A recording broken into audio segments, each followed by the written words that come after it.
Well, we are back, and one final time for this season. Hello, everyone, and welcome to Leading Through Unprecedented Times. I'm your host, Tom Murray, and wow, this is episode 10. What an incredible lineup we've had, and I am ecstatic to wrap up this season with somebody that I'm proud to call a friend, an amazing superintendent. By the way, Arizona Superintendent of the Year for 2024, an incredible leader, one of the very best that I know. That's the one and only Dr. Scott Menzel. Scott, how you doing, my friend?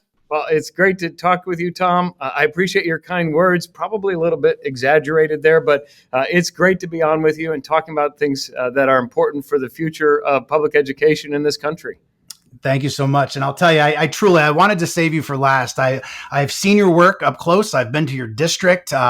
I've also admired you from afar for years before you got out there in Scottsdale. And, I'm so excited to dive into this conversation of just all the things that are happening right now in education. And so can you give folks that may not know your story, just a little bit of your history, where you are and what brought you all the way up to Scottsdale? I appreciate that, Tom. And people still talk about the back to school rally we had a year ago.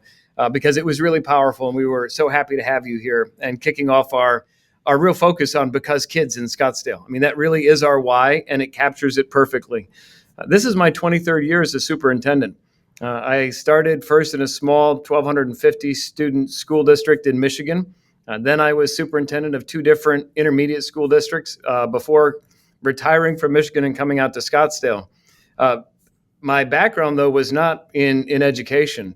I have a degree in religion, a master's in philosophy and social policy, and I really started doing school-to-work transition in the 90s, and then did workforce development for 6 years before becoming a superintendent. So I've approached the job from a different lens as we think about what we're preparing our kids for. And so I actually became a superintendent because working in workforce development, it was at the back end of the continuum, and I kept hearing employers say, what they needed in a workforce, and the front end was the challenge. And so I figured I should probably be invested in the area where we can make the greatest impact, and that is in our public education system. Yeah, how about it? And one of the things that I just saw, by the way, was that I believe Scottsdale was named the #1 best city for families. I believe it was your state. And part of what was listed was the schools and the school system. And so kudos to you, your leadership, the leadership of your team and your teachers and the entire staff there. So any quick thoughts on that? I wanted to give you a shout as you being part of that. So we're really proud of the community support for Scottsdale Unified School District because a school district isn't successful unless it's a culmination of the people who work in the system, the parents who choose to send their kids here, and a community that chooses to invest. And bringing all those things together have allowed us to actually realize a measure of success that's been validated by a poll like this that says Scottsdale is the #1 place for raising a family in the country. Yeah, well, that does not happen by chance. And by the way, thinking about that Because Kids motto that I constantly see coming out of Scottsdale keeps us focused on what it is that mattered and who it is that matters most. So let's dive in here. I'm thinking about, you're somebody that's been known as cutting edge and pushing forward, really leading the way. And today, obviously, AI is all the rage. Right? You can't go to a conference without sessions that have AI all over it. And it's all people seem to be talking about. It's all over the place. And let's be real, it's shifting and changing the landscape. Right? It can be really good, but there's some challenges that we face. Talk to us as a superintendent. How are you navigating the whole AI conversation? What do you see? What do you see coming down the pike? What are some of the conversations you're having?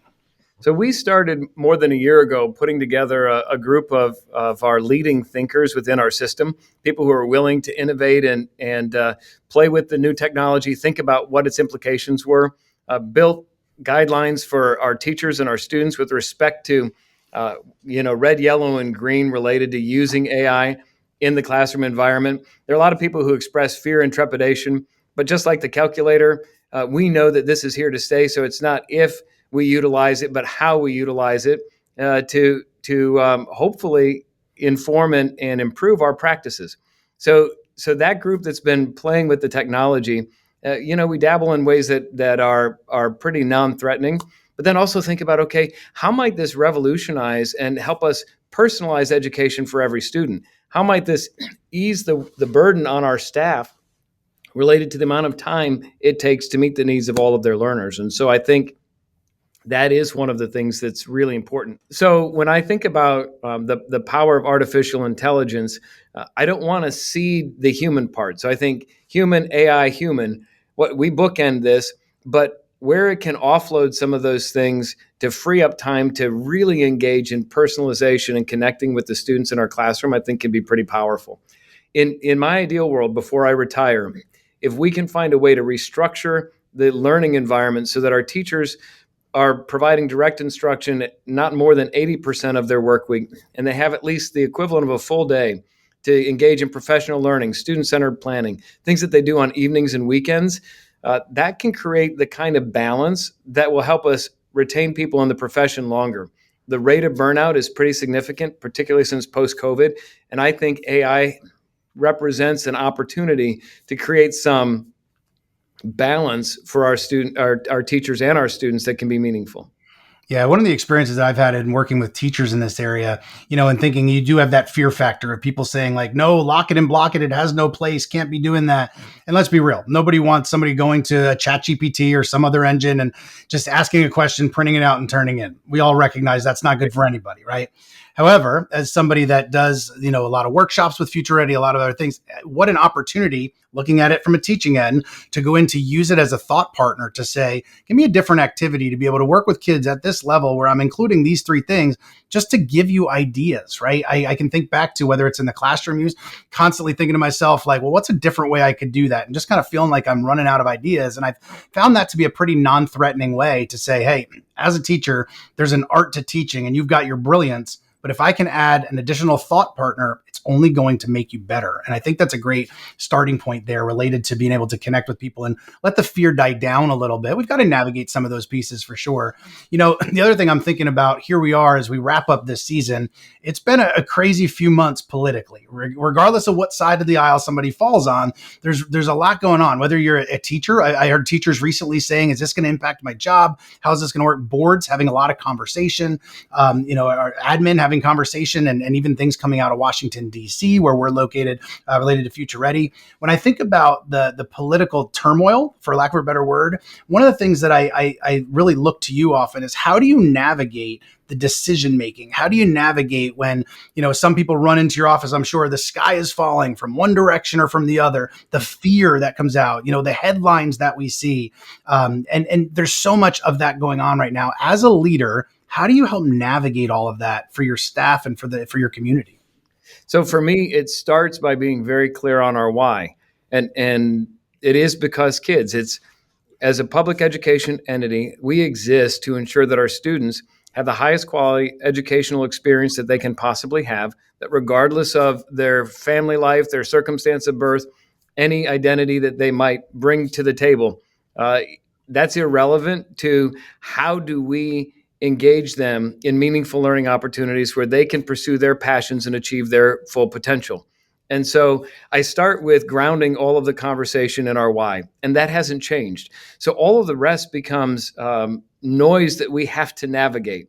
And part of my job as a leader is to try to separate the substance from the noise and to sometimes be a buffer for my people. I want my teachers to focus on their students and their success. The noise in the larger cultural environment can be disruptive, and it can cause us to get distracted from our core purpose. And so what I try to do is to create the space so that my teachers and my principals can focus on what's happening in their buildings. And then I'll work with the governing board and with people in our larger community to reframe the conversation.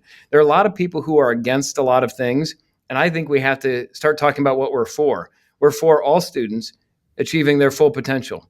And public education exists to kind of create that level playing field so that everybody can pursue the American dream. Where are the points of commonality? How do we engage in meaningful and productive dialogue instead of the outrage that we get on both the extreme left and the extreme right? And I think both extremes are problematic in this dynamic. And the majority of our people aren't on the extremes.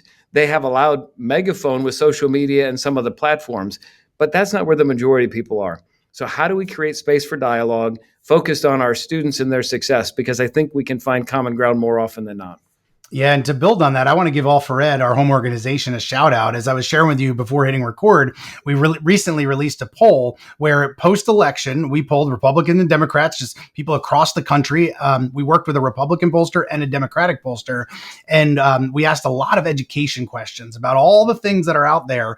And to your point, what we found, there was far more commonalities than there were differences. And that's on both sides of the aisle. And sometimes it's looking at the language that we're using, helping people understand what we're actually talking about when we talk about the things that buzzwords they may hear and instantly think negatively of. What does it actually mean? And so I'd encourage people to check out the number 4ed, allfored.org. Check out that poll to dive in with taking a look at where a lot of these commonalities really are. And I think that's an important point, navigating that all as a leader. Let me also ask you this. One of the things that I've heard you talk about at a conference, and I know it's a core value to you, is the importance of really accountability, transparency. There's projections related to numbers shifting with public schools and private schools and homeschools and the future and the projections with that. Talk to us a little bit about what you see in terms of the importance related to that as a leader, but especially as all these different types of schools, we're seeing AI schools and all these things pop up. What do you see? Because I know it's core values to you, the importance related to that moving into the future. I appreciate that question, Tom. I think about it this way. Having been raised in a conservative home, I believe that it's important for us to be responsible stewards of taxpayer resources. And as a core value, I believe in accountability and transparency for every taxpayer dollar that's spent. And in public education, we're required to do that. Our students are tested, it's reported publicly. Our books are open, and anyone can scrutinize any expenditure that we have. But there has been this expansion in Arizona, in particular, ESAs, universal vouchers. And there's no accountability or transparency with respect to how those funds are used or the results that are produced as a result of that expenditure. So my concern is that if you're going to really be accountable for the use of taxpayer resources, that accountability and transparency should apply to all of the expenditures, not just some of the expenditures. And what's at stake for our communities? Public education is a public good designed to ensure that regardless of circumstance of birth, every child has an opportunity to achieve their full potential. And the idea behind vouchers and choice, I'm all for choice, but I think it needs to also be accompanied by accountability and transparency, because at the end of the day, it's education for what or to what end? It's to prepare students to be successful when they become adults and to engage productively in our communities. And so we need to have some metric that applies to anyone who's receiving taxpayer dollars.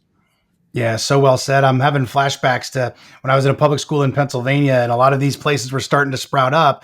And the number of CEOs of those places that are actually in jail to this day because of just all out fraud. And those kids did not have good experiences, and the money did not go where it needed to be. But without the needed accountability and transparency, those things are prone to happen. And so totally agree with you. And, as public schools, we're forced to do it, but let's be real, it's also a good thing. And at Future Ready, when we talk about our budget and resources gear, we all say all the time exactly what you said. We have the moral and ethical obligation to use every dollar well. Every dollar comes out of somebody's pocket somewhere. We've got to use it well. And as districts are really making sure that stays a priority around sustainability, I think that's an important piece. We've talked a lot of big picture stuff and kind of national, and as a superintendent navigating it all, let's move to your incredible district and let's talk about Scottsdale for just a few minutes here. Give us something that you're working on, something as a district. You've done so many incredible things. Again, you don't get recognized the number one best city, and in part because of education, without great things happening. So great things are not new to your district. What's a focus area of yours right now as you continue to move the district forward? So one of the things that's really important to me is to create a culture of innovation. If you walk into classrooms in Scottsdale or all across the country, in many respects, they look like they did 50 years ago.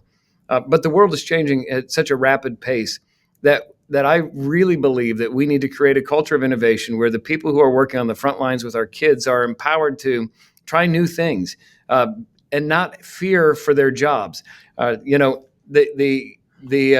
way forward requires some failing, learning from the failure, and then trying again.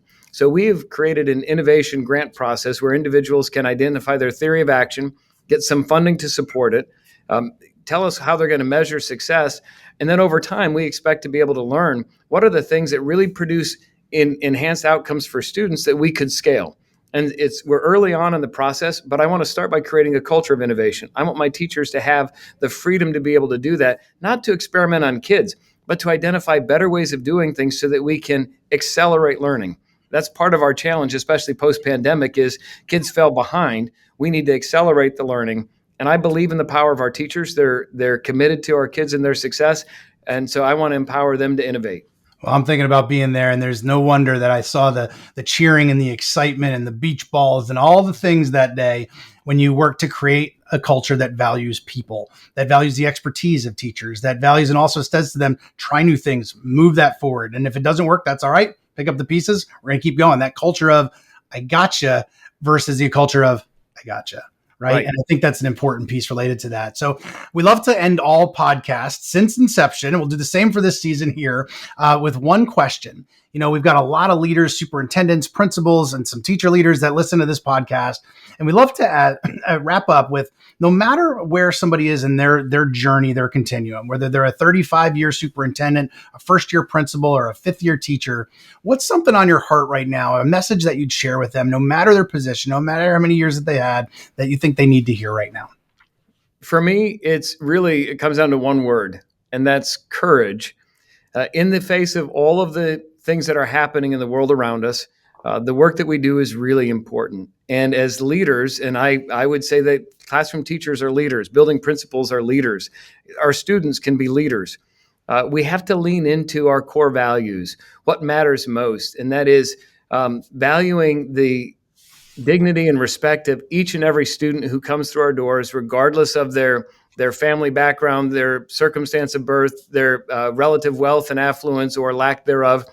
Each one is valuable. And I think we have to lean into our values, speak out boldly and courageously in support of our students, because they're depending on us to be able to run the interference with the noise and provide for them the opportunities to reach high levels of success. And so I would say courage is the thing that we need now more than ever in the face of the storm that's around us.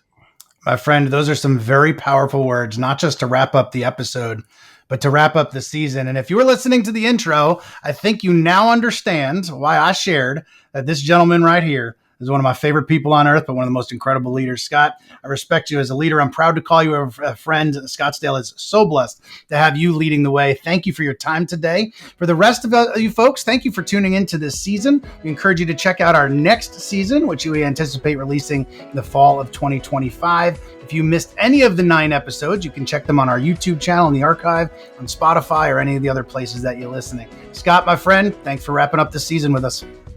Thank you, Tom. Appreciate it.